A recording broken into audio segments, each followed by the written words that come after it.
안녕하세요. 안녕하세요. 오늘도 예배를 주님께 드리러 오신 청년부 공동체 여러분을 예수님의 이름으로 사랑하고 축복합니다. 오늘도 주님께서 발걸음을 이곳으로 인도해 주셔서 나아올 수 있음을 기억하며 주님께 감사드립니다. 성경 말씀 나누고 시작하고 싶어요. 빌립보서 3장 12절부터 14절입니다. 제가 읽어드릴게요. 내가 이미 얻었다 함도 아니요 온전히 이루었다 함도 아니라 오직 내가 그리스도 예수께 잡힌 바 된 그것을 잡으려고 달려가노라. 형제들아, 나는 아직 내가 잡은 줄 여기지 아니하고 오직 한 일, 즉 뒤에 있는 것은 잊어버리고 앞에 있는 것을 잡으려고 표대를 향하여 그리스도 예수 안에서 하나님이 위에서 부르신 부름의 상을 위하여 달려가노라. 제가 방금 읽어드린 빌립보서 3장 12절부터 14절 말씀은 바울 사도가 빌립보 교회에 쓴 서신 중 일부입니다. 하나님이 위에서 부르신 부름의 상을 위하여 표대를 향하여 달려가자는 요청을 하는 부분만 떼어 같이 보았습니다. 주님 보여주신 그 길 따라 함께 걸어가는 청년부 공동체 여러분을 축복합니다. 오늘 찬양의 가사들이 삶의 고백이 되었으면 좋겠어요. 세상의 길을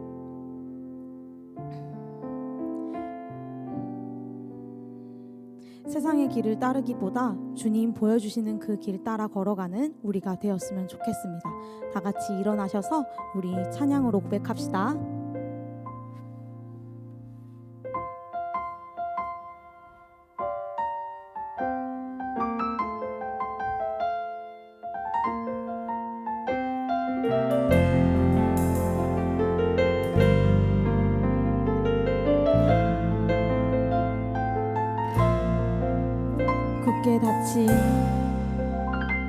굳게 닫힌 돌문을 열고 죽음을 이기신 주,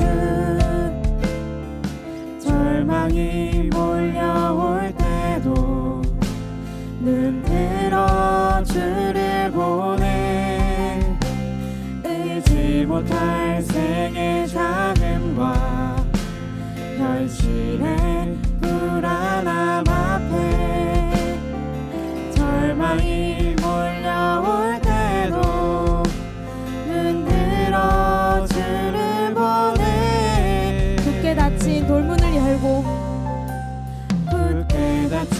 돌문을 열고 죽음을 이기신 주, 절망이 몰려올 때도 눈 들어 주를 보내. 의지 못할 생의 자금과 현실의 불안함 앞에 절망이 몰려올 때도 눈 들어 주를 보내.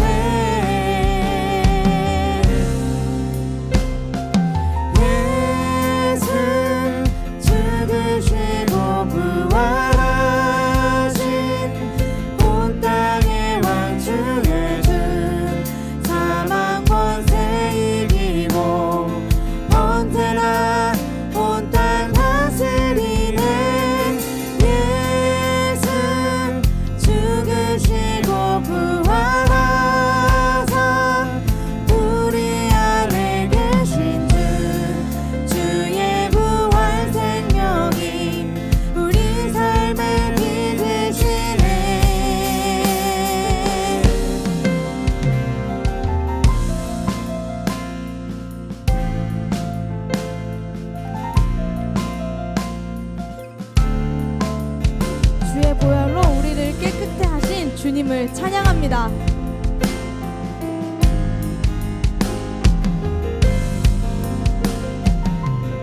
굳게 닫힌 돌문을 열고 죽음을 이기신 주, 절망이 몰려올 때도 눈 들어 주를 보내. 의지 못할 생의 자금과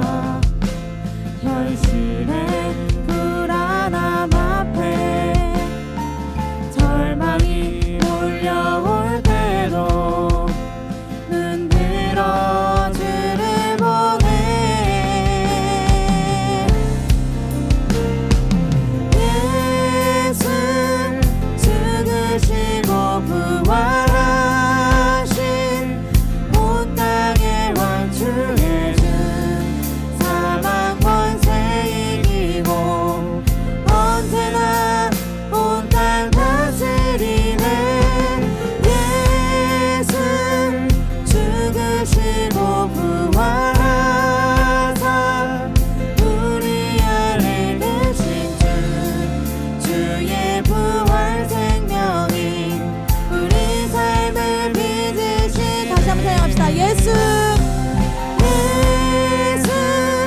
죽으시고 부활하신 온 땅의 왕 주의 주 사망 권세 이기고 언제나 온 땅 다스리네.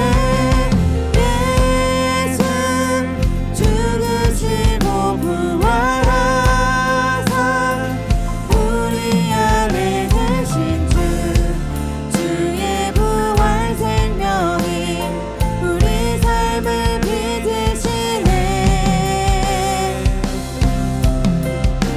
주의 죽으심과 함께 죽고 주의 사심과 함께 살리 주의 죽으심과 함께 죽고 주의 사심과 함께 다 같이 고백하십시다. 주의 죽으심과 함께 죽고 주의 사심과 함께 살리 주의 죽으심과 함께 죽고 주의 사심과 함께 살리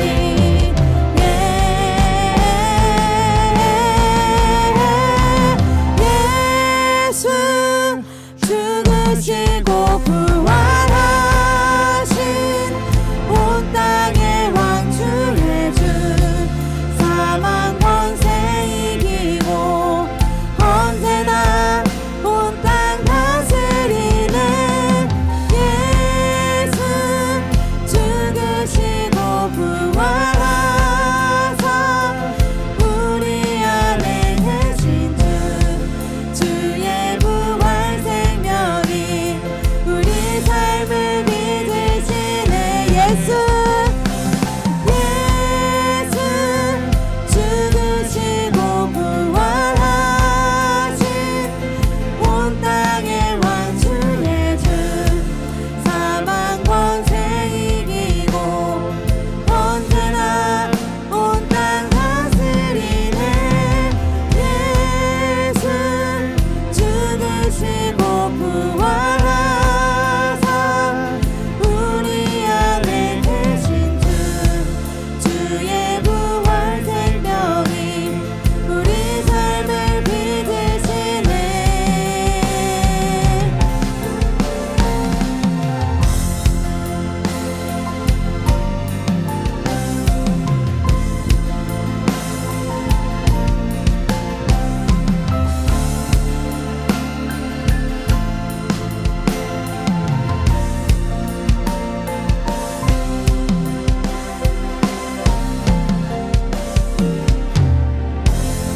아멘. 큰 박수로 주님께 영광 올려드립시다.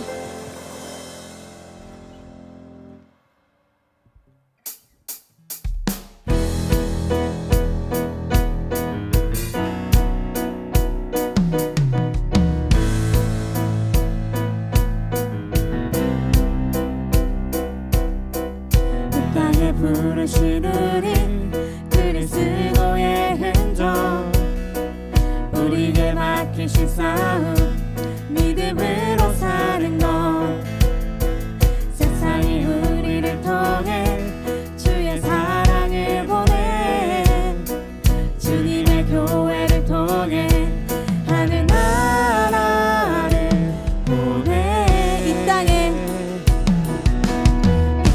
부르신 우리 그리스도의 흔적 우리에게 맡기신 싸움 믿음으로 사는 것 세상이 우리를 통해 주의 사랑을 보내 주님의 교회를 통해 하늘 나라를 보내. 예수의 흔적이 우리 안에 있네. 십자가의 사랑을 우리에게 주셨네.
따라 걸어가는 우리들의 고백을 이 찬양 가운데 녹였으면 좋겠습니다.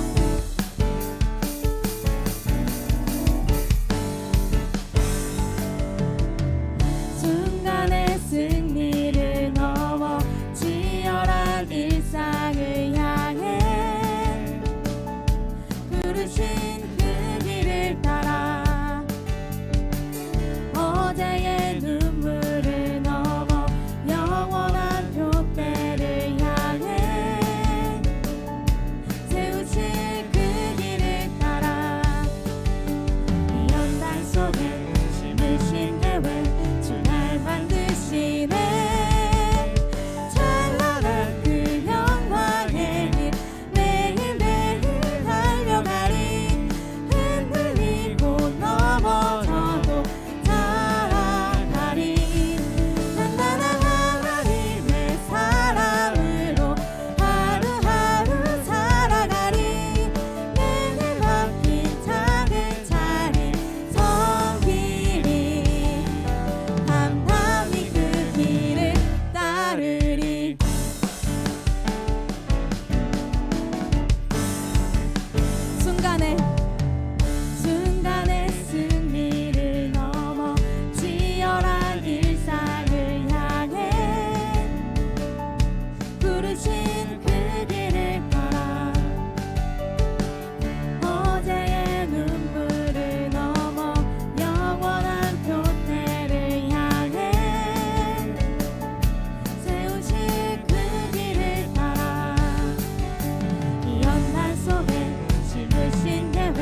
세상의 내 삶이 비록 버겁더라도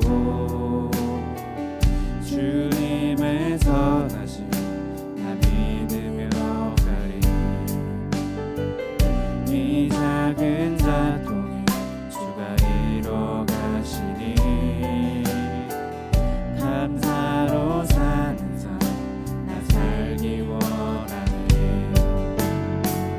내 삶의 시간 속에 주 일하시네. 내 모든 여정 속에 함께 하시네. 깊고도 크신 주의 영광을 나 보리라. 위대하신 주 나는 주님께 속한 자 되어 주의 나라 위해 전심으로 살리라. 주의 마음에 합한 자 되어 맡기신 소명 이루리. 나는 주님께 속한 자 되어 주의 나라 위해 전심으로 살리라. 주의 마음에 합한 자 되어 맡기신 소명 이루리.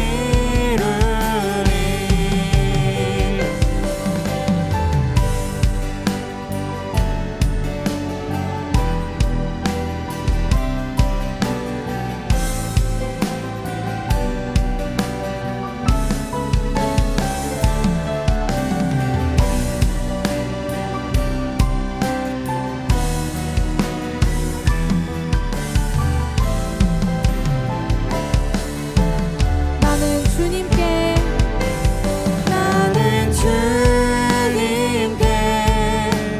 속한 자 되어 주의 나라 위해 전심으로 살리라. 주의 마음에 합한 자 되어 맡기신 소명 이루리. 다시 한번 고백하시겠습니다. 나는 주님께 속한 자 되어 주의 나라 위해 전심으로 살리라. 주의 마음에 합한 자 되어 맡기신 소명 이루리. 나는 주님께 속한 자 되어 주의 나라 위해 전심으로 살리라. 주의 마음에 합한 자 되어 맡기신 소명 이루리. 나는 주님께 나는 주님께 속한 자 되어 주의 나라 위해 전심으로 살리라. 주의 마음에 합한 자 되어 맡기신 소명 이루리.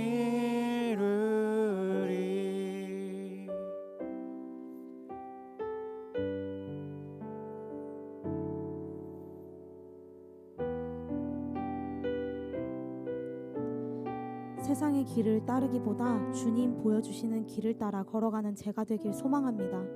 오늘 예배 가운데 홀로 영광 받아주시고 듣는 말씀 가운데 지혜 주셔서 아버지의 뜻 알게 하여 주세요. 기도하시겠습니다.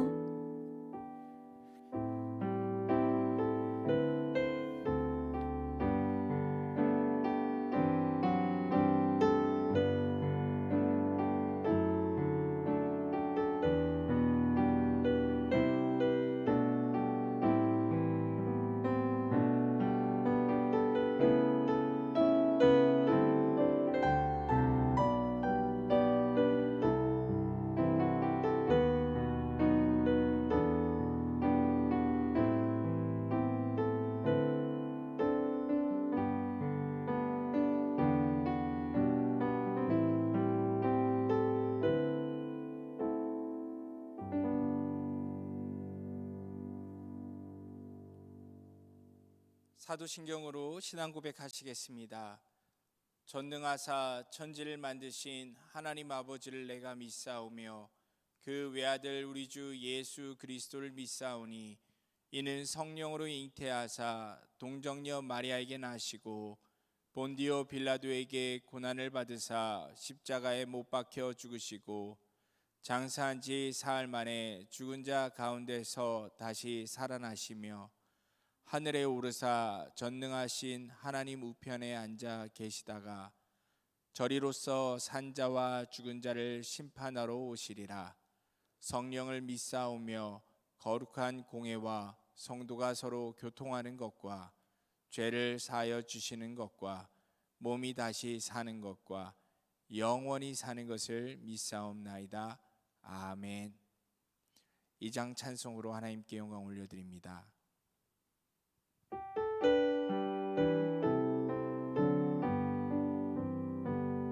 찬양 성부 성자 성령 성삼위일체께 영원 무궁하기까지 영광을 돌리세 영광을 돌리세. 아멘.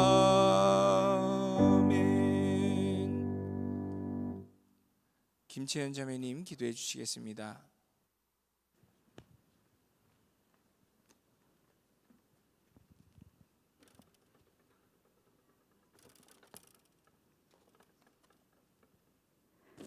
기도드리겠습니다. 하늘에 계신 아버지 감사합니다. 예수님을 통해 우리를 구원하사 전능하신 하나님을 아버지라 부를 수 있게 하심에 감사드립니다. 이 기도 가운데 부르는 하나님의 이름이 위대하고 전능하신에서 그치지 않고 아름답게 여겨지길 원합니다. 주님, 우리는 그리스도의 향기가 나도록 살아가야 하는데 그렇지 못한 마음가짐과 행동으로 주님의 이름을 먹칠하고 가볍게 여긴 우리의 모습들을 회개합니다. 이미 알고 계시고 나보다 나를 더 잘 아는 주님께 거짓없이 나의 죄를 고백하게 하시고 나약한 우리의 두려움을 드러내며 주님 한 분만 의지하도록 믿음 더하여 주세요. 전심으로 주님을 믿을 때 우리의 행동에서 드러날 주의 흔적들을 기대합니다. 자신을 드러내고 뽐내기 바쁜 세상 가운데 그리스도인으로서 사는 것이 버거울 때가 많습니다. 찰나에 이 땅을 살아갈 때 세상의 기준도 남의 시선도 나의 생각도 아닌 오직 주님의 기준에 맞춰 선과 악을 판단하며 살아가게 하시고 아직 주님을 깨닫지 못한 사람을 마주할 때 외면하지 않고 우리를 통해 세상이 주님의 사랑을 볼 수 있도록 주님께 받은 사랑을 더욱 나누고 베풀며 살아가게 해주세요. 청년 공동체를 위해 기도합니다. 5월부터 시작한 셀교제가 지난주 마무리되었습니다. 주님 말씀을 듣고 질문에 답하며 신앙의 기초를 점검하는 건강한 나눔의 시간 되게 하심에 감사드립니다. 그 시간들을 통해 가진 결단 지키며 침체된 신앙과 공동체가 되지 않도록 우리를 변화되게 해주세요. 변화의 과정에 우리와 함께 하실 주님을 믿고 의지합니다. 다음 주에 있을 합세를 통해 부서별로 더욱 가까워지는 시간 되게 하여 주시고 마지막 주 전체 행사도 건강한 교제 시간 되게 하셔서 우리의 즐거움만 남는 것이 아니라 한 사람 한 사람 주님이 부르셔서 공동체 되게 하셨고 주님 안에서 시작된 관계임을 기억하게 해주세요. 예배를 준비하는 모든 손길들을 위해 기도합니다. 찬양으로, 영상과 자막으로, 기도로 섬기는 모든 마음들 주님 기뻐 받아주시고 말씀 전하시는 김상윤 목사님과 함께 해주셔서 건강 지켜주시고 주님의 말씀이 온전히 우리에게 전해지도록 성령 임하여 주세요. 이 시간 오직 하나님 한 분만이 영광 받으시는 예배 되길 소망하며 예수님 이름으로 기도드립니다. 아멘.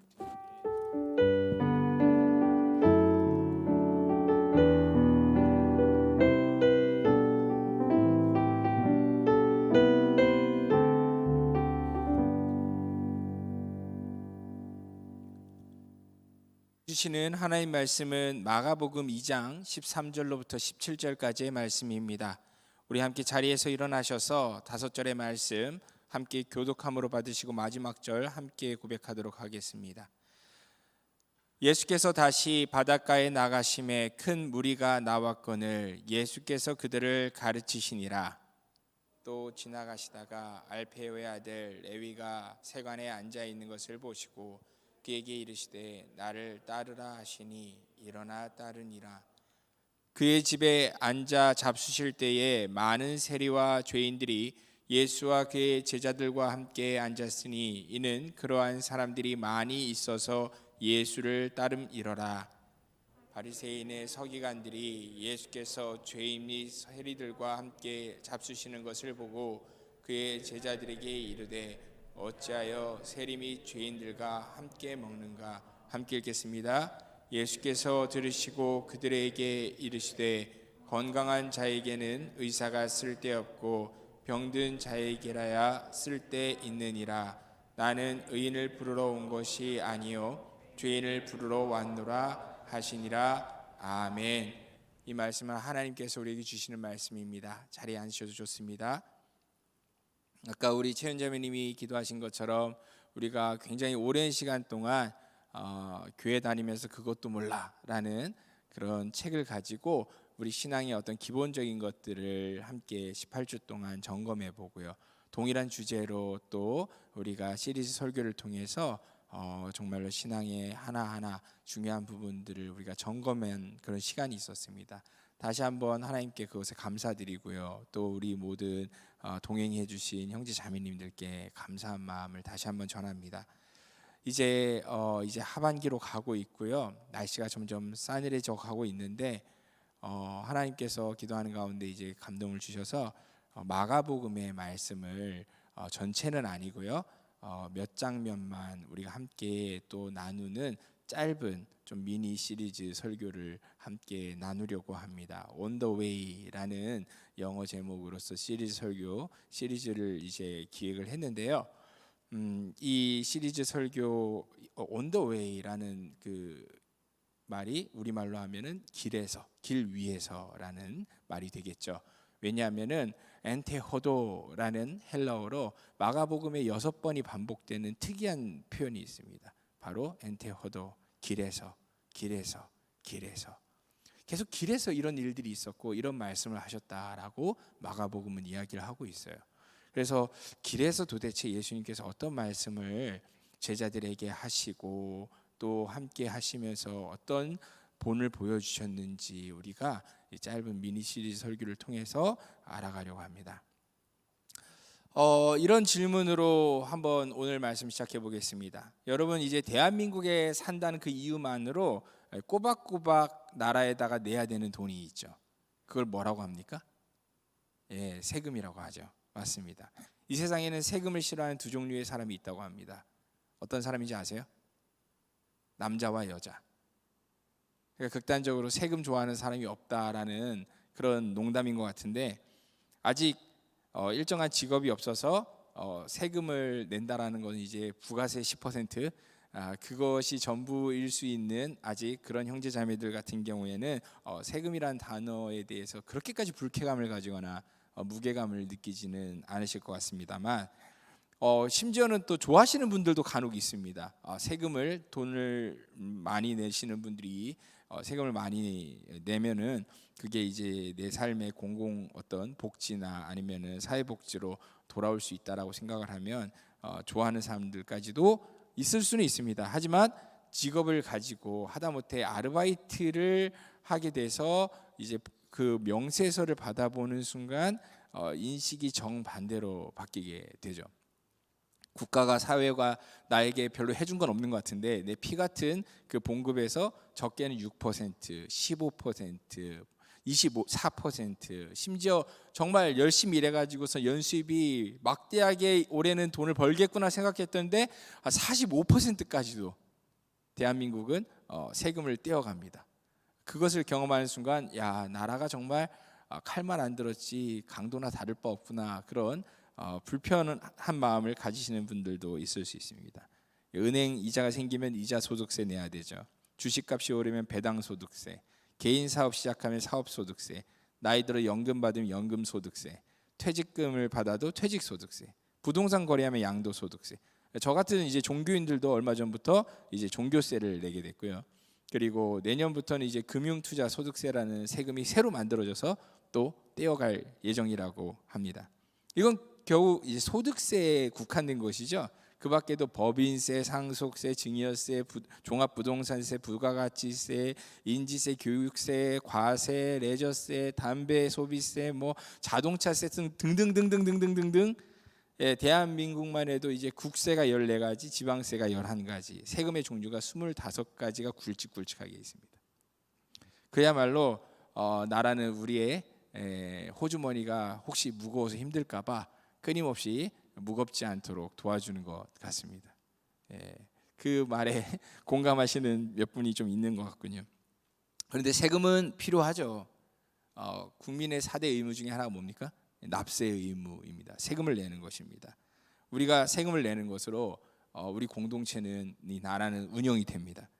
하지만 우리가 내는 그 세금이 무가치한 일을 위해서 허비되고 있다라고 생각되면 어떻겠습니까? 너무 화가 나죠. 그리고 그 피땀 어린 돈이 정말로 악한 사람들의 악한 목적을 위해 쓰여진다는 것을 우리가 아는 순간 어떻습니까? 정말 분노가 극에 달하면 납세자들이 세금을 내는 것을 거부하는 그런 지경에까지도 갈 수가 있습니다. 조세 저항이라고 하죠.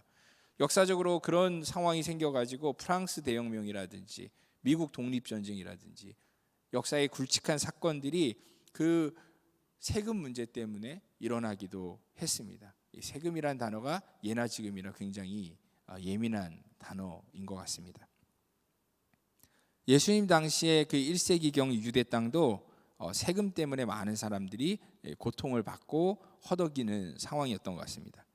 더 끔찍한 것은 그런 막대한 돈을 뜯어다가 자신들을 그렇게 가난에 처하게 만드는 대상이 자신들이 속한 유대 나라라든지 아니면 자신들이 따르고 있는 유대의 그런 지도자면은 차라리 낫겠는데, 그것도 아니라 자기 부모 형제를 칼로 죽이고 자신들을 군합발로 짓밟아 압제하고 있는 이 로마 제국에다가 자신들이 세금을 바쳐야 된다는 것이 더 이제 딜레마였죠. 로마는 유대와 같은 이 속국들에게 매년 얼마만큼의 세금을 알아서 내라고 할당하곤 했습니다. 로마 제국의 영토를 지키기 위해서 군대를 입히고 먹이는 데 들어가는 돈, 그리고 그 군대가 진군해야 되기 때문에 도로를 깔아야 되는 그 비용, 그 군대에게 명령을 내려야 되는 황제가 또 거해야 되는 그 궁전을 유지하기 위해서라도 끝도 없는 돈이 필요했습니다. 만일 세금을 내지 않는 그 속국의 백성들이 있다면은 그들은 제국의 일부로서 보호를 결코 받을 수가 없었습니다. 누구로부터 보호를 받지 못했던 걸까요? 뭐 외적으로부터요? 아닙니다. 황제와 그의 군대로부터 아이러니하게도 보호를 받을 수 없었습니다. 만일 그런 조세 낼 것을 저항하게 되는, 그래서 로마의 반기를 드는 지방이 있다면은 로마는 그 반대에 대해서, 저항에 대해서 늘 가차없는 모습을 보이곤 했습니다. 군대를 보내서 모든 것을 파괴하고 돈이 되는 것을 모두 강제로 약탈한 후에 살아남은 사람들은 다 시장에 돈을 받고 노예로 팔아버리는 것이었죠. 그러니까 선택권이 없었습니다. 문제는 로마가 그 세금을 걷는 일을 정말 나쁜 인간들에게 맡겼다라는 점입니다.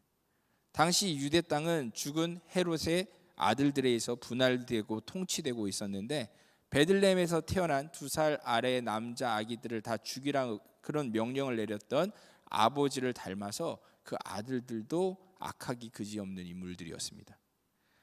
황제에게 어떻게 해서든지 잘 보여서 자신의 그 정권을 유지하려고 했던 이 헤롯 집안의 사람들은 제국이 부과하는 막대한 세금을 채우기 위해서 유대 백성들을 쥐어짜는 것을 아무렇지 않게 생각했습니다. 게다가 자신들의 궁전의 사치품을 또 사야 되고 자신들을 지켜줄 그 사병도 유지해야 되고, 또 로마의 유적자들에게 자기 정권 유지를 위해서 뇌물도 열심히 뿌려야 되기 때문에 당연히 로마가 요구하는 세금들 이상으로 세금을 백성들에게 부과하고 걷어들이는 것이 너무나 당연한 일이었습니다. 문제는 이 헤롯 왕가의 사람들 또한 자신들이 직접 손수 세금을 거두는 것이 아니었다는 것입니다. 그들은 이 세금을 거둬들이는 그 권리증을 경매에 붙여서 사람들에게 팔았습니다. 민간 업자들에게. 이 경매라는 방식이 어떻습니까? 제가 이만큼 돈을 낼게요. 아니 저는 더 많이 낼게요. 돈을 제일 많이 내겠다라고 한 사람에게 그것이 낙찰되어지고 파는 거죠. 그러다 보니까 헤롯 집안에다가 가장 많은 세금을 어떻게든 걷어가지고 바치겠다고 약속하는 사람에게 그 권리가 판매되곤 했습니다. 그렇게 징세 권리증을 산 사람을 텔로네스, 우리말로 세리라고 불렀습니다. 이런 세리들은 자신들이 헤롯 집안에다가 약속한 그 세금을 액수만큼을 맞춰야 되기 때문에 정말 열심히 돌아다니면서 사람들에게 돈을 뜯어내는 것으로 악명이 자자했습니다. 그리고 자신들이 거둔 돈에서 계약한 만큼의 그 세금을 갖다 바친 돈을 제외한 그 나머지 돈으로 자신들도 먹고 살아야 되기 때문에, 그러기 때문에 원래 걷어야 되는 그 액수 훨씬 그 이상의 금액을 세금으로 거두는 것, 그리고 사람들을 그렇지 않으면은 공권력을 동원해서라도 혼을 내주겠다라고 윽박지르는 것이 그 사람들의 일반적인 모습이었습니다. 그래서 당연히 사람들로부터 사랑받았을까요? 미움받았을까요? 미움받은 게 너무나 당연하죠. 최악인 것은요, 유대 땅에서 활동하고 있었던 그 세리들이 같은 유대인이었다라는 겁니다.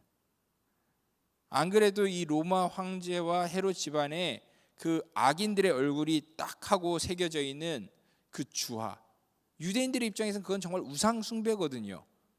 이 땅에 어떤 형상을 새긴다는 것 자체가 하나님의 율법에 반하는 우상 숭배 그 자체인데, 먹고 살기 위해서 불경한 그 동전을 어쩔 수 없이 사용해서 살아야 된다는 것도 끔찍한 일인데, 그 돈을 걷어들이는 이 동족 유대인 세리들은 그나마로 도둑놈을 넘어서 매국노가 되고, 그리고 하나님 백성의 길 포기한 아주 죄인 중에 죄인, 인간 말종들로 눈에 보인 것이었습니다.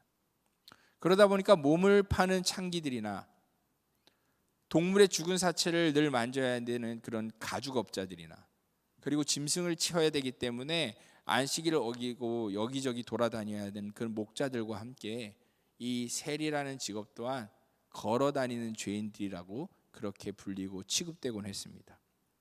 아니, 다른 직업들은 차라리 율법을 어기고 그냥 부정한 삶을 사는 것에 불과한데, 이 세리는 그것 이상으로 민족의 배신자 같은 그 역할을 했기 때문에 갑절로 미움을 받고 심지어는 소소한 테러의 대상까지도 되곤 했던 것입니다.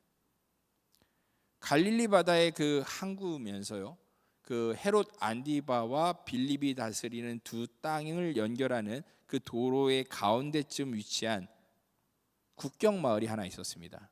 그 마을의 이름이 가버나움입니다.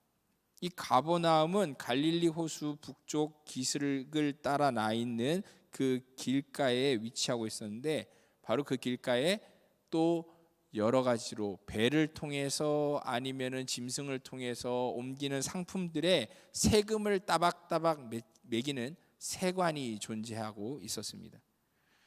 그 세관에는 레위라는 유대식 이름을 가지고 있었지만, 실제로는 이방인들에게 마테라는 헬라식 이름으로도 더 많이 불리고 있었던 한 세리가 있었고요. 이 세리는 그 자리에 앉아서 세금을 걷는 일을 하고 있었습니다. 지나가는 사람들마다 짜증을 넘어서서 미움을 넘어서서 이 혐오의 눈길들을 그에게 던졌겠죠. 그런데 그때 나사렛 사람 예수께서 바닷가 쪽으로 그 세관을 향하여서 길을 따라 걸어오고 있었습니다. 수많은 무리들을 이끌고 걸어오고 있었습니다. 길을 걷다 그런데 멈추더니 이 알페오의 아들 세리 마테, 아니 언약 백성 이름으로 하자면 레위가 앉아있는 그 세관에 당도하고 그를 보더니 그에게 말하는 것입니다. 밑도 끝도 없이 그에게 말하는 것입니다. 뭐라고요? 나를 따르라. 나를 따르라고 이 세리에게 말하는 것입니다. 그랬더니 레위가 어떤 반응을 보입니까? 대답도 안 합니다. 행동으로 보여주죠. 14절은 짧고 명확하게 기록하고 있습니다. 일어나 따르니라. 일어나 그냥 따랐다는 것입니다. 이건 참 놀라운 이야기입니다. 물론 이 사건이 있기 전에 얼마 전 같은 가버나움 마을에서 4명의 그 어부들, 안드레 그 형제 시몬 베드로 그리고 야고보와 동생 요한에게도 예수님께서는 나를 따라오라 말씀하시면서 그들을 제자로 부르신 적이 있었습니다. 그때 그 4 어부들도 그물과 배를 던져두고 예수께서 가시는 길을 그렇게 뒤따랐다라고 다른 복음서들은 기록하고 있고 마가복음도 동일하게 기록하고 있습니다. 하지만 다른 복음서들을 입체적으로 함께 살펴보면은 예수께서 이 어부들에게 적어도 3번 이상은 자신을 따를 것을 반복적으로 말씀하는 것을 알 수 있습니다. 그러니까 이 어부였던 제자들의 경우에는 나사렛 예수를 처음 보는 순간 그를 진정한 자신들이 따를 스승으로 믿고 단번에 모든 것을 다 버린 채 그를 따랐던 것은 아니었다는 겁니다. 조금 따르다가 돌아와서 생업을 하고 조금 따르다가 다시 돌아와서 가족들을 돌보고 그리고 아마 3번 이상 그렇게 예수가 불렀을 때에 진정으로 그를 온전히 따랐다라는 것을 우리는 알 수 있다는 거죠. 반면에 이 세리 레위는 조금 달랐습니다. 세관이라는 직장과 세리라는 직업이 있었는데 이것을 단번에 다 버리고 즉시로 말도 없이 예수가 가는 길을 뒤따르기 시작합니다. 훗날 십자가 사건 후에 그 어부였던 제자들은 어떻게 합니까? 다시 갈릴리 바다로 돌아옵니다. 그래서 고기를 잡는 행동을 반복합니다. 그러다가 부활하신 예수님을 만나고 민망해하죠. 그들과는 달리 이 세리라는 직업은 한번 버려버리면 다시는 그 일을 도로 할 수 없는 직업입니다.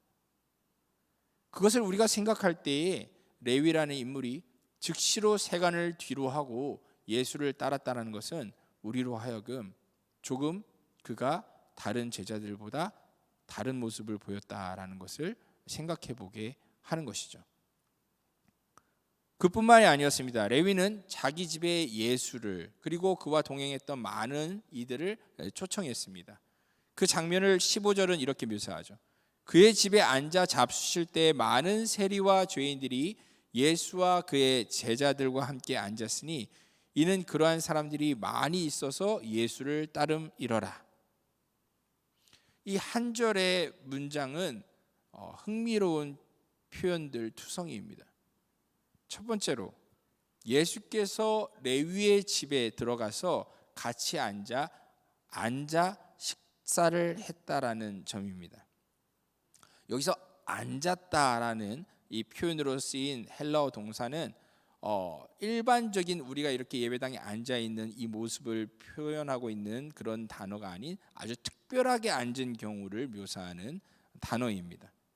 정확하게 말하자면 그리스 로마의 그 손님을 접대하는 귀한 손님을 접대하는 그 문화대로 가운데 놓인 그 식탁의 주변에 긴 의자 위로 기대어 눕듯이 그렇게 편하게 앉을 수 있도록 준비한 그 자리에 이렇게 앉고 눕듯이 앉아서 음식을 먹고 거창한 잔치를 그렇게 즐기는 그런 상황에 쓰는 단어가 바로 여기서의 앉다인 것이죠. 이것을 통해 우리는 레위가 정말로 예수님을 초대할 때 자신이 할 수 있는 정말 최선을 다해 가지고 예수님을 접대했다라는 것을 대접했다라는 것을 알 수 있습니다. 그런데 여전히 문제가 있죠. 뭡니까? 이 잔치상을 차린 집주인이 세리라는 것입니다. 세리가 어떤 사람이라고요? 죄인 중에 죄인이라고 하지 않았습니까? 그런 세리가 손수 차린 음식을 같은 공간에서 같은 그릇에 손을 넣어 먹는다라는 것, 그리고 같이 시간을 보낸다라는 것은 그 세리와 같은 이가 된다는 것, 그의 친구가 된다라는 의미인 것입니다.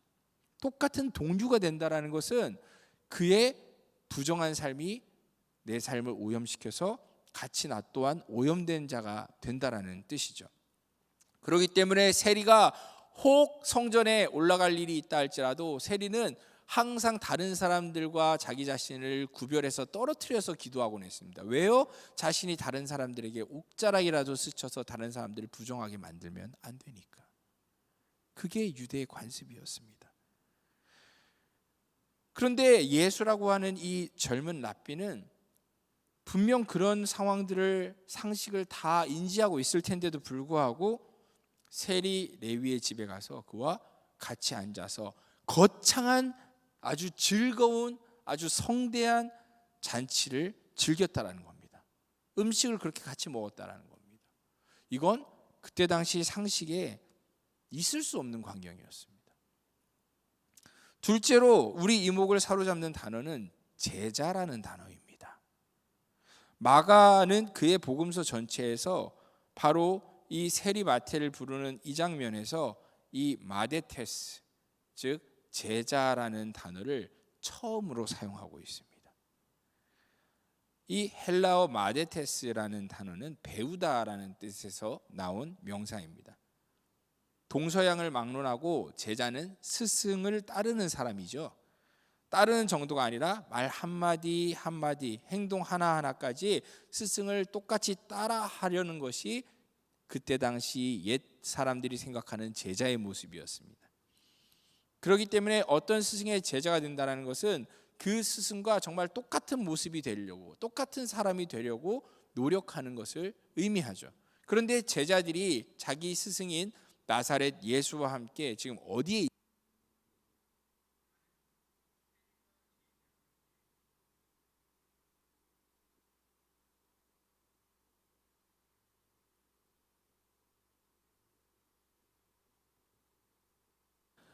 많은 세리와 죄인들과 함께 이 제자들이 스승을 따라서 식사를 하고 있는 것입니다.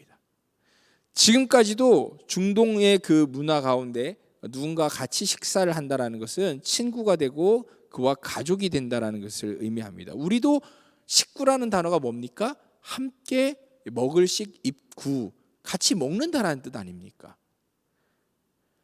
즉 예수의 제자들은 자기 스승을 따라서 평생 한 번도 상종하지도 않았고 저주했던 그런 세리를, 그런 죄인을 함께 지금 친구되어 가고 있는 것입니다.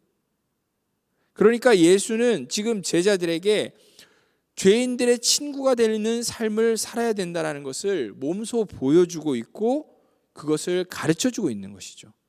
참 기이한 가르침입니다. 셋째로 우리는 아무리 그래도 죄인들과 가까이 하면 그 누구라도 부정해지는 것이 당연한데 예수께서는 지금 하나님의 율법을 무시하고 있는 건가 하는 그런 의문도 품어볼 수 있습니다. 이건 매우 당연한 질문입니다. 제가 여러분들께 한번 물어보겠습니다. 여쭙겠습니다. 예수님이 구약의 율법을 함부로 어기시는 분이십니까? 그렇지 않죠. 그렇다고 우리가 말하기가 어렵습니다. 절대 어렵습니다. 성경을 볼 때 그분은 단 한 번도 모세의 율법을 어긴 적이 없으십니다. 단지 인간들이 새롭게 만들어낸 장로들의 유전들을 비판하시고 그것들을 부정하셨을 뿐이죠. 예수님은 율법을 지키셨습니다. 아니 그 율법을 완성하셨죠. 우리는 상식적으로 생각해 봅니다. 죄인들과 세리들과 함께 함으로써 그렇다면 율법 가운데 부정해지지 않는 그 길이, 방법이 어디 있냐라는 거죠. 방법은 단 하나입니다. 죄인들이 죄인이 아니면 문제가 되지 않는 것입니다. 말장난 같은 이야기인가요? 죄인이 어떻게 해요?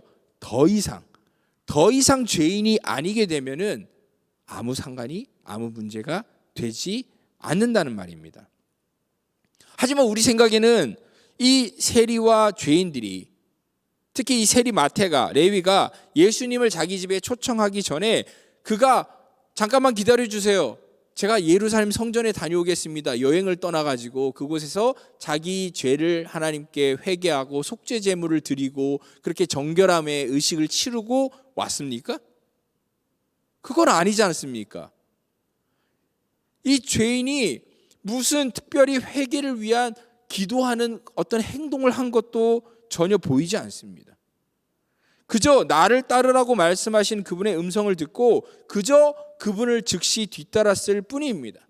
앞장서서 자기 입으로 그분을 초청한 것이 그리고 전부였습니다.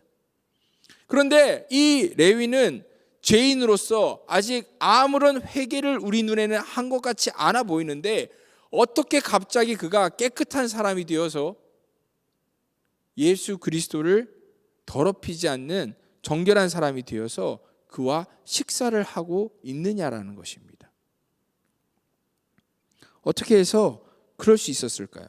우리는 이 해결되지 않는 마지막 질문을 품고 다음 절로 시선을 옮기게 됩니다. 우리만 그 의문을 품은 것은 아니었습니다.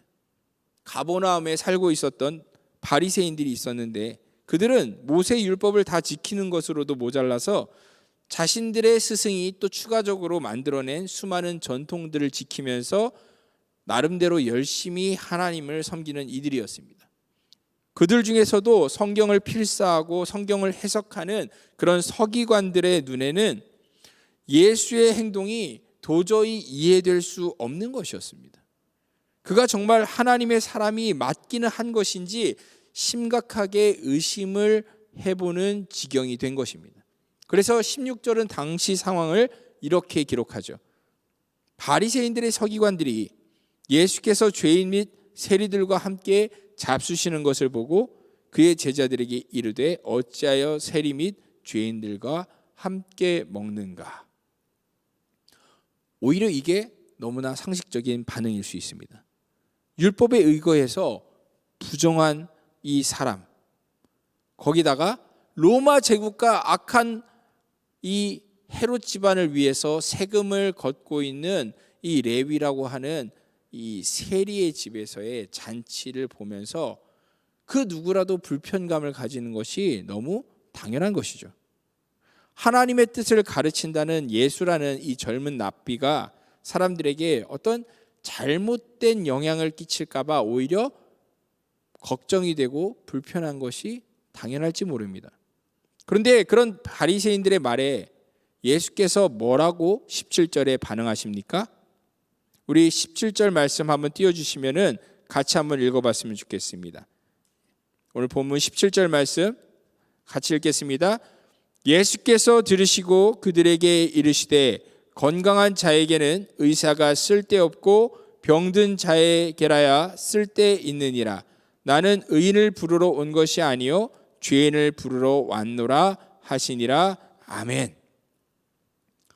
예수께서는 속담 혹은 격언 같은 알쏭달쏭한 말로 대답하십니다. 뭐라고요?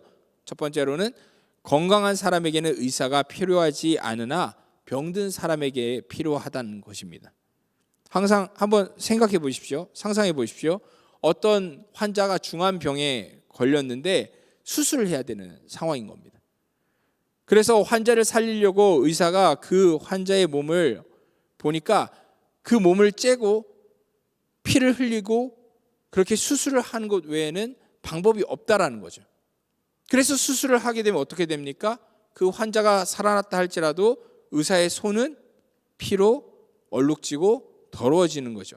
더럽혀지겠죠.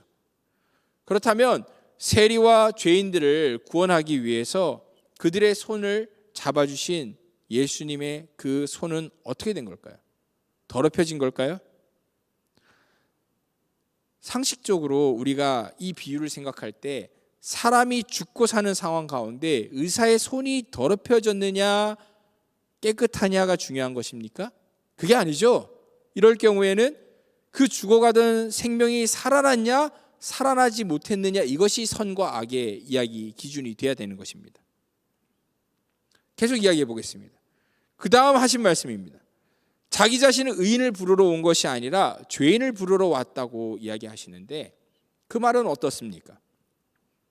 우리 생각에는 어떻습니까? 하나님께서 의로운 자를 사랑하십니까? 죄인을 사랑하십니까? 우리는 이제 와서 그렇게 말하겠지만 예수님 당시의 사람들 어떻게 느꼈겠습니까? 수학 문제 풀 때 해답지 보듯이 생각하지 마시고 정말 단순하게 문자적으로 생각해 보십시오. 하나님께서 의로운 자를 사랑하시는 것이 마땅하고 죄인들을 벌하시는 것이 오히려 마땅하지 않습니까? 그런데 하나님께서 의로운 사람을 사랑하실 것 같은데 죄인을 더 사랑하셔서 죄인을 부르러 예수를 보냈다라는 말인 것입니다. 왜 지금까지 하나님의 그 율법을 힘써 지키고 11조를 드리고 금식하고 기도하는 바리새인들이 아니라 지금까지 자기 욕심을 따라가지고 돈 버는 일을 그냥 쫓아서 부당한 세금을 거두면서 동족들을 힘들게 만들면서 하나님을 떠난 삶을, 그렇게 반사회적인 삶을 살아왔던 이 세리를 하나님께서는 예수를 보내서 왜 부르시냐는 것입니다. 이건 좀 부당해 보이지 않습니까? 하지만 여기에 해답이 있습니다. 여기에 해답이, 예수께서 이 땅에 오신 목적이 이 말씀에 분명히 밝혀져 있는 거죠. 예수 그리스도께서는 이 땅에 어떤 사람들을 부르러 오신 것입니까? 나를 따르라고 모든 사람들을 부르러 오셨는데 모든 사람들이 그분을 따른 것이 아니라는 것입니다. 왜 따르지 않았나요? 모든 사람에게 수술을 하자고 이야기했는데 모든 사람들이 자기 몸을 맡기지 않았습니까? 아는 것입니다. 왜요? 자기 자신을 건강하다고 생각했으니까. 분명 건강한 사람은 아무도 없고 다 죽을 병에 걸려 있는데도 불구하고 이 생명을 구원할 수 있는 진정한 하나님의 의사가 왔는데 그 누구도 자기 병을 인정하지 않고 자기 몸을 맡기질 않는 것입니다. 그분이 와서 나를 따르라고 이야기하는데 아무도 그분을 따르지 않는 것입니다. 왜요? 자기 자신을 충분히 의롭다고 생각하니까. 나는 하나님의 뜻대로 살고 있다라고 생각했으니까요. 그렇기 때문에 예수의 말을 듣기도 했습니다. 때론 감동도 받았습니다. 심지어 그를 존경해서 같이 그를 식사 자리에 초대하는 이들도 있었습니다마는 그의 제자가 되어서 정말로 그분을 뒤따르면서 그 말 한마디, 몸짓 하나, 행동 하나하나까지 다 배우고 똑같이 닮으려고 하는 사람들은 별로 없었다라는 것입니다. 하나님을 믿는다고 말하지만 예수를 따르는 예수의 제자가 되는 사람은 얼마 없었다는 것입니다. 그런데 세리였고 자기 자신을 가슴을 치면서 죄인이라고 여겼던 이 레위는 나를 따르라 라고 말씀하시는 예수님의 부름에 즉시 반응했습니다. 즉시 일어나서 그분을 따랐습니다. 비록 지금까지는 하나님과 사람 앞에서 자신이 부끄러운 삶을 살고 부정한 삶을 살고 있었던 것이 사실이지만 예수님의 그 부르심을 듣고 결단하고 그분을 따르는 순간 자기도 모르게 자신도 모르는 사이에 레위에겐 변화가 찾아온 것입니다. 어떤 변화가요? 영혼을 살리는 의사에게 자신의 몸을 맡기는 순간, 자신의 삶을 맡기는 순간 자신의 전 존재가 즉시로 치유받은 겁니다. 죄인이 죄사함을 받아서 자신도 모르는 사이에 예수님을 따라 자신은 일어나서 걸었을 뿐인데 그 순간 의인이 되어버린 것입니다. 회개를 한 적도 없고 죄값을 치르기 위해서 무언가 한 것도 아니고 성전에 그 피해 제사의 제물을 바친 것도 아닌데 단지 예수의 뒤를 따른 것만으로 그의 전 존재가 변화되어 버린 것입니다. 이 얼마나 놀라운 신비입니까? 예수님을 따르기 위해선, 진정으로 하나님 뜻대로 살기 위해서는 사람들은 생각합니다. 회개해야지, 준비된 모습이어야지, 깨끗해야지, 자격이 있어야지. 그런 게 아니라는 겁니다. 그저 부르심에 반응하는 것, 그냥 있는 모습 그대로 나를 따르라고 하시는 그분의 음성에 그저 믿음으로 순종하고 뒤를 따르는 것, 그것으로 충분하다는 것입니다. 그것으로 모든 것이 다 충분하다는 것입니다. 그럴 때 그 사람이 진짜 의로운 제자가 된다는 것입니다. 우리가 살면서 짓는 수많은 죄와 허물들이 다른 사람에게, 때론 나 자신에게 짓는 것이라 할지라도 모든 죄는 결국 하나님께 향하는 것입니다. 하나님이 만드신 선하신 이 세상을 우리는 어떤 형태의 죄로든 오염시키고 더럽히고 파괴하기 때문이죠. 결국 우리는 다 하나님께, 죄를 짓는 순간 하나님께 비친 자들입니다. 그렇기 때문에 우리의 그 죄의 삭슬, 죄의 값을 속하여 주시고 사하여 주실 수 있는 자격도 오직 하나님께만 있습니다. 그렇기 때문에 아들 하나님이신 주 예수님만이 모든 죄인의 죄를 사하시고 그 영혼을 회복시켜서 깨끗하게 만드시는 권세가 있으신 겁니다. 죄인 오라라고 그 부르시는 그 부르심에, 나를 따르라고 하는 그 부르심에 반응하는 이들은 죄값이 다 사해지는 것입니다. 그분으로 말미암아 다 치루어지는 것입니다. 여러분은 어떠십니까? 여러분 지금까지 살면서요, 오랜 세월 교회를 다니시고 생활을 하시면서 얼마나 많은 설교를 들으셨습니까? 얼마나 많은 성경들을, 그리고 또 구절들을 또 읽고 공부하셨습니까? 하지만 정말로 그 가운데 수도 없이 여러분들은 예수님이 나를 따르라는 그 부르심을 들었을 텐데, 그 음성을 들었을 때 여러분들은 어떻게 반응하셨고 또한 지금 어떻게 반응하고 계시냐는 것입니다. 레위처럼 모든 것을 다 내어던지고 여러분은 그 뒤를 따르고 계십니까? 정말 예수님의 그 말씀을 내 삶에 아로새기고 어떻게든 그분을 조금이라도 닮아보고 싶어서 몸부림치는 제자의 삶을 살고 계십니까?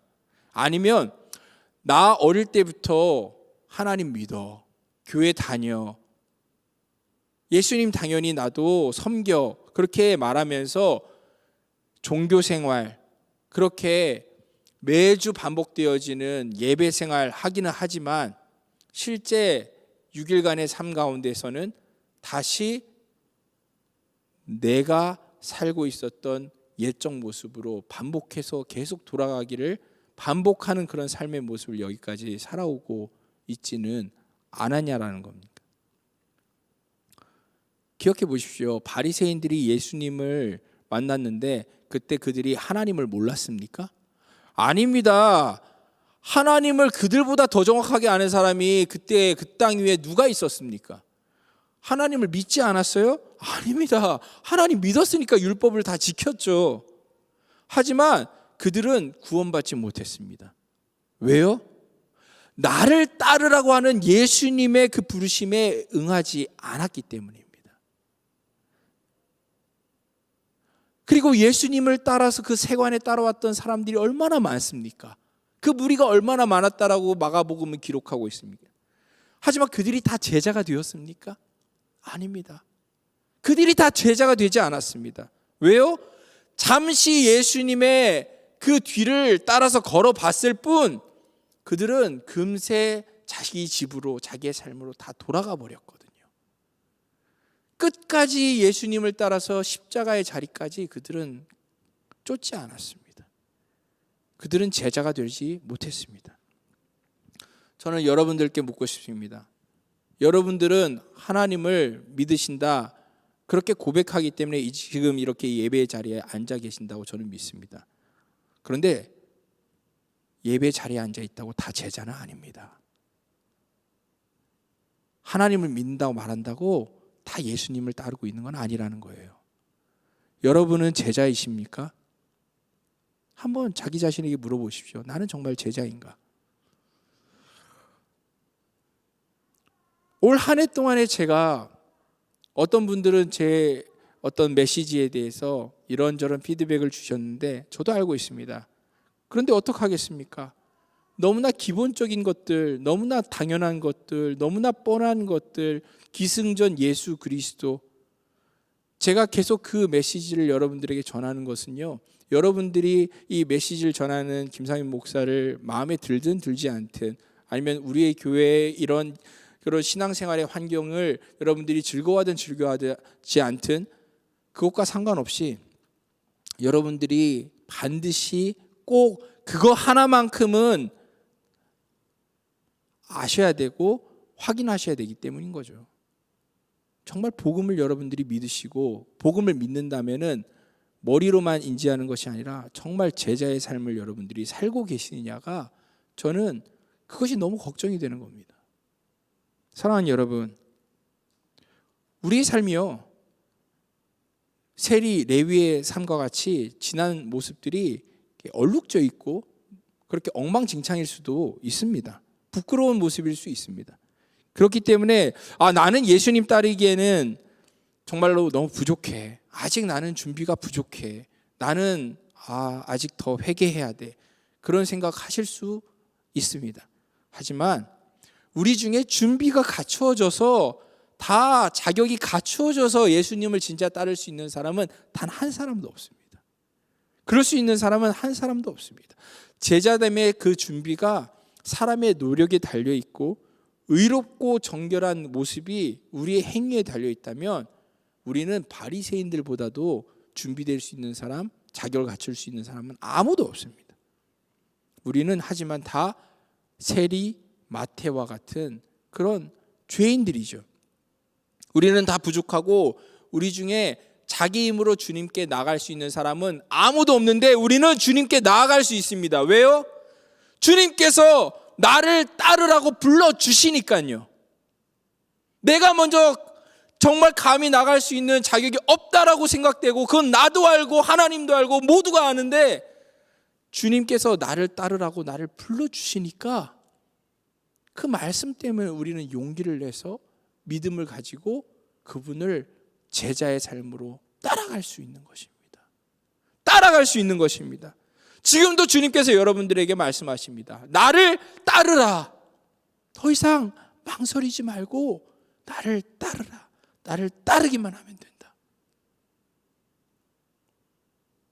어떻게 반응하시겠습니까?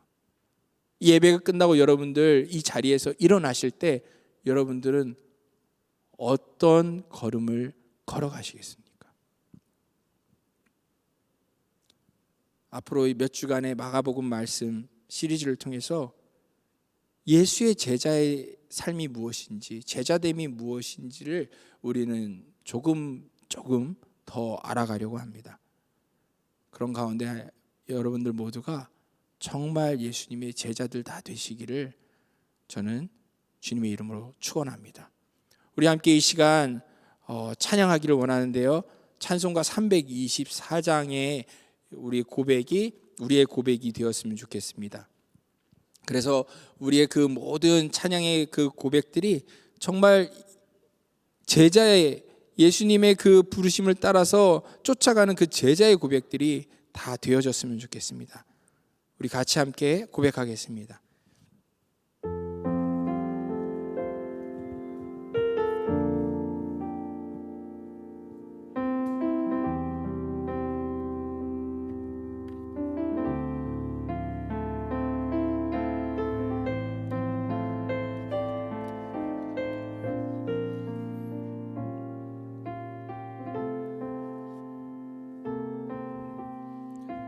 예수 나를 오라 하네.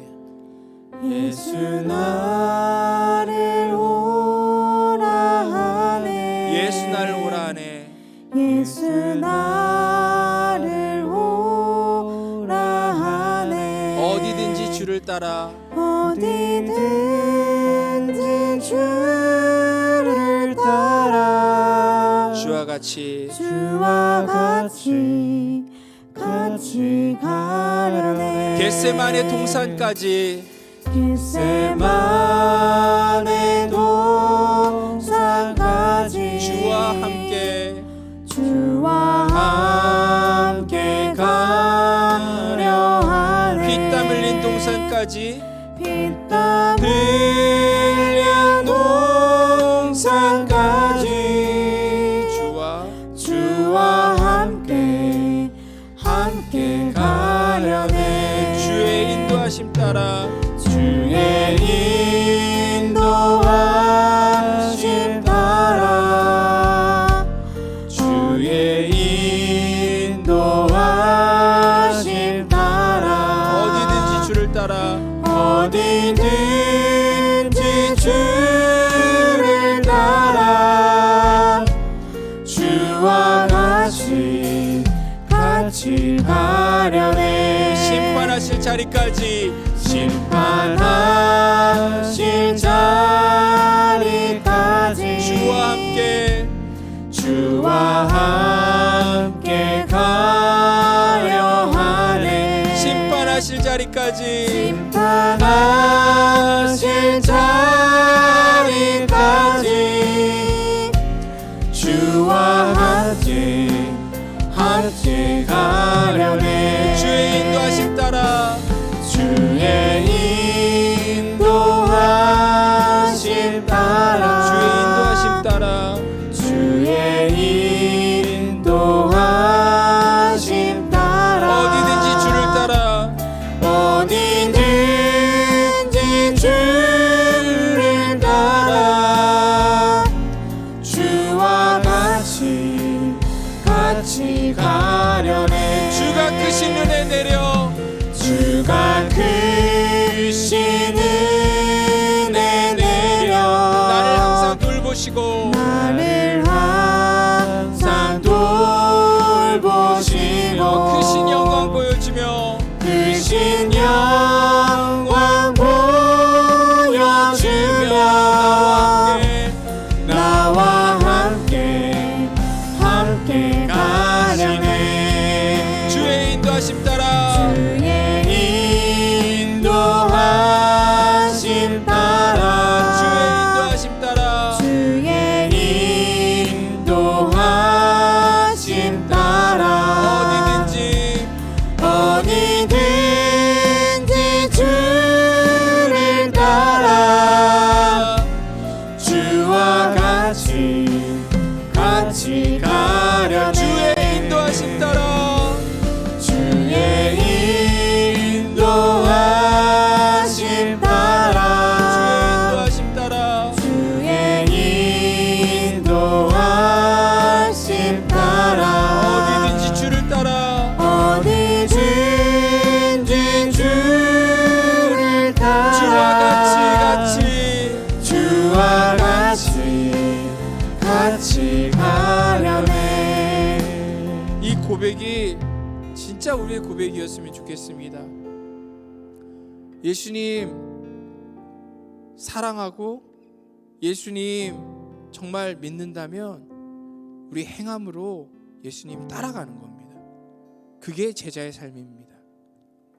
행함이 없는 믿음은 죽은 믿음이라고 말씀했는데 주님을 따르지 않는 믿음은 믿음이 아닙니다. 그는 제자가 될 수 없고 그저 한낱 종교인이 될 수밖에 없습니다. 제자가 되어야 됩니다. 예수님 따르지 않으면 아무 소망이 없습니다. 내 삶에 아무리 정말 많은 하나님을 아는 지식이 있고 지금까지의 삶 가운데 교회를 섬긴 봉사와 노력들이 있다 할지라도 다 소용없습니다. 예수님 진짜 사랑한다면 예수님의 그 말씀대로 살려고 예수님 가신 그 모습대로 살려고 우리가 그 길을 뒤따라가는 것 외에는 그 제자의 삶 외에는 우리에게는 아무런 소망이 없습니다. 이제 우리가 믿음으로 일어나서 더욱 주님 뒤따르기를 원합니다.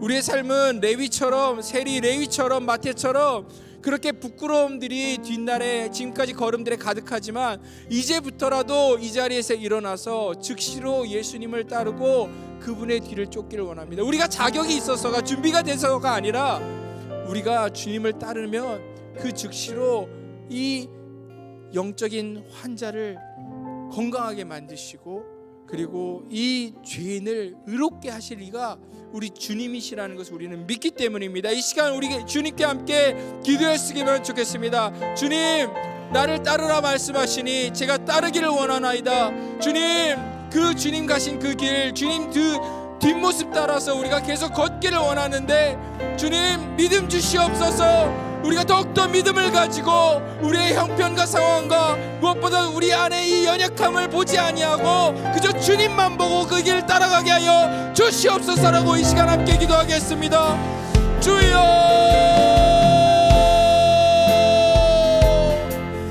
주님 이 시간 저희들에게 은혜를 베풀어 주셔서 아버지 자격 없는 저희들을 아버지 손 내밀어 나를 따르라 불러주시니 주님 감사합니다.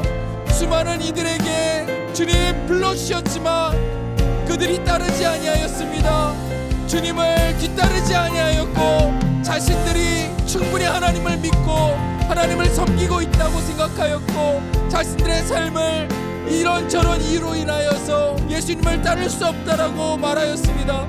하지만 우리는 주님, 예수님 나를 따르라 말씀하시는 그 음성을 거절할 수가 없고 거부할 수가 없고 못 들은 척할 수가 없습니다. 주님, 예수님을 따르기를 원합니다. 하지만 여전히 제 안에 연약함이 있고 내 삶에 부족함이 있고 무엇보다도 내가 자격이 있는지 스스로가 늘 의심이 되고 걱정이 됩니다. 하지만 예수님 따르기로 자리에서 일어나기만 하면, 예수님 따라서 한 걸음 내딛기만 하면 그 순간 죄인이 의인이 되고 정말로 자격 없는 그 연약한 그 환자가 회복되어져서 건강한 자가 되어질 수 있다. 예수님 말씀하시고 이미 그 증거를 보여주셨사오니 그 믿음 우리가 가지고 그 약속 붙들고 예수님을 따르기를 원합니다. 그 걸음이 정말로 어려운 길이고 예수님 뒤따라가는 그 길이 정말로 십자가의 그 길이라 할지라도 그 길만이 영광의 길이고 참된 소망의 길이라는 것을 우리가 믿고 그 믿기에 그 제자의 길을 쫓아나가기를 원합니다. 어디든지 주님을 따라가기를 원합니다. 주님 가신 그 길들을 가기를 원합니다. 주님께서 정말로 그 물 위를 걸어가신다면 그 뒤를 쫓기를 원하고 골고다를 오르신다면 그 길을 올라가기를 원합니다. 주님 정말로 오신다 약속하신 그날까지, 주님 찾으시는 그날까지 주님 죄인 오라 하실 때 내 이름을 불러 주시옵소서. 주님, 제가 주님의 그 부르심을 쫓아서 제자의 길을 걸어가고 있사오니 주여 저희를 그 길에 여겨 주셔서 저희 길을 붙들어 주시옵소서. 주께로 저희를 인도하여 주시옵소서. 주님, 우리 중에 그 누가 주님을 따르기에 준비된 자가 있고 우리 중에 그 누가 주님을 정말로 따를 자격이 있다고 말할 수 있겠습니까? 아무도 자격도 없고 준비도 없지만 그저 주님께서 나를 따르라고 말씀하신 그 말씀에 우리는 믿음으로 반응할 뿐입니다.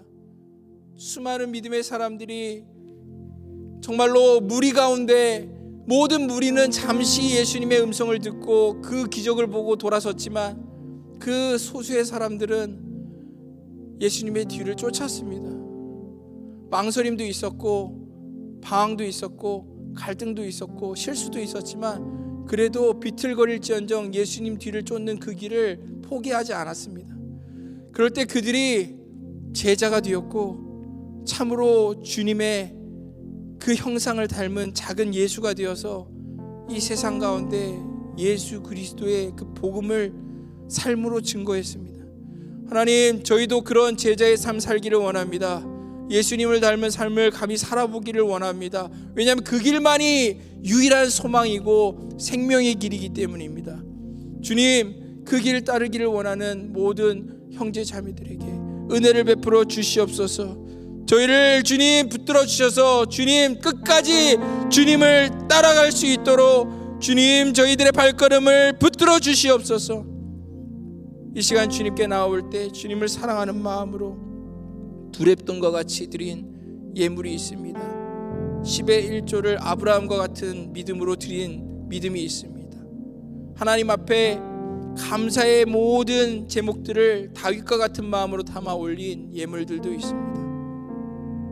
하나님, 모든 하나님께 드려진 그 예물의 마음의 그 믿음의 중심을 주님께서 흠양하여 기뻐 받아 주시고 혹 하나님께 드려지지 못한 그런 하나님께 마음을 원의로 대 손이 비어서 드리지 못한 손길이 있다면 주님 복 주셔서 하나님을 모든 것을 다하여서 사랑할 수 있도록 하나님 은혜 베풀어 주시옵소서. 하나님, 이 드려진 예물마다 정말로 모든 복음의 역사를 위해서 쓰여지는 그 믿음의 씨앗들 되게 하여 주시고 바라옵건대 하나님께 드려지는 모든 봉사와 섬김과 찬양과 하나님 앞에서의 정말로 주님의 몸된 교회를 세워나가는 그 모든 동역들 가운데 하나님께서 기뻐하여 주셔서 우리 형제자매들 모든 그 섬김들이 정말로 하나님 나라 안에 하나님 의 가운데 속한 제자의 섬김들 다 되어지게 하여 주시옵소서. 그리하실 것을 믿고 끝끝내 주님이 가신 그 영광의 길을 우리가 다 가게 하실 것을 믿고 감사를 드리오며 이 모든 말씀 예수 그리스도의 이름 받들어 기도 올리옵나이다. 아멘. 주 예수 그리스도의 은혜와 하나님의 사랑과 성령의 교통하심이 나를 따르라 하신 그 음성을 듣고 자리에 일어나 주님의 뒤를 따르기를 원하는 모든 죄인들, 모든 연약한 하나님의 사람들 머리 위에, 그리고 또한 부르시는데 그 부르심 음성을 듣지 못하여서 따를 길을 찾지 못하고 있는 저 울밖에 있는 주님의 잃어버린 양들에게도 제자됨으로써 영원히 주님을 따르고 그 따름으로 말미암아 승리와 영광과 생명에 이르는 놀라운 은혜가 이제로부터 영원까지 함께 있을지어다. 아멘.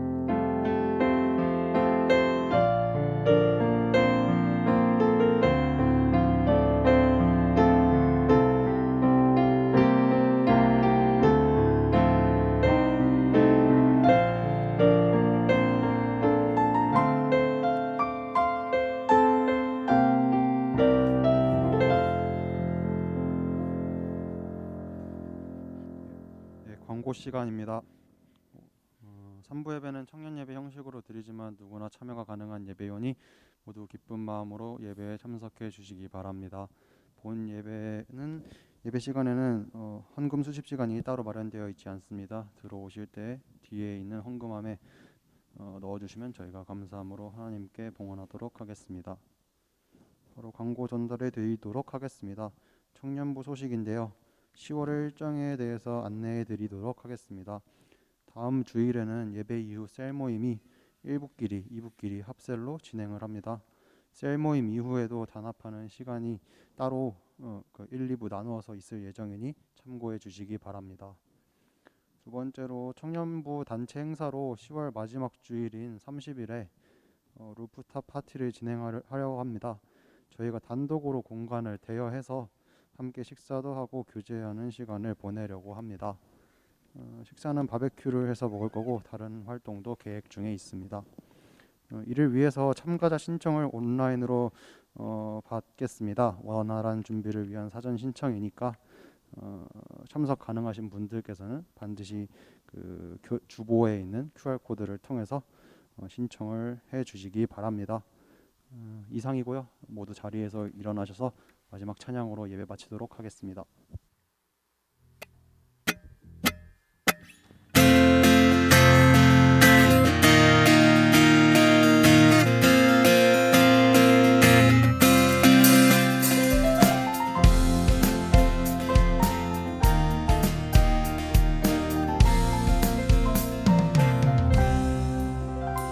여기에 모인 우리 주의 은총 받은 자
넘어져도 최후 승리를 믿노라. 이 믿음 더욱 굳세라. 주가 지켜주신 날 어두운 밤에도 주의 밝은 빛 인도하여 주신다. 이 믿음 더욱 굳세라. 주가 지켜주신다. 어두운 밤에도 주의 밝은 빛 인도하여 주신다. 이번 한 주도 승리하는 주 보내시길 바랍니다.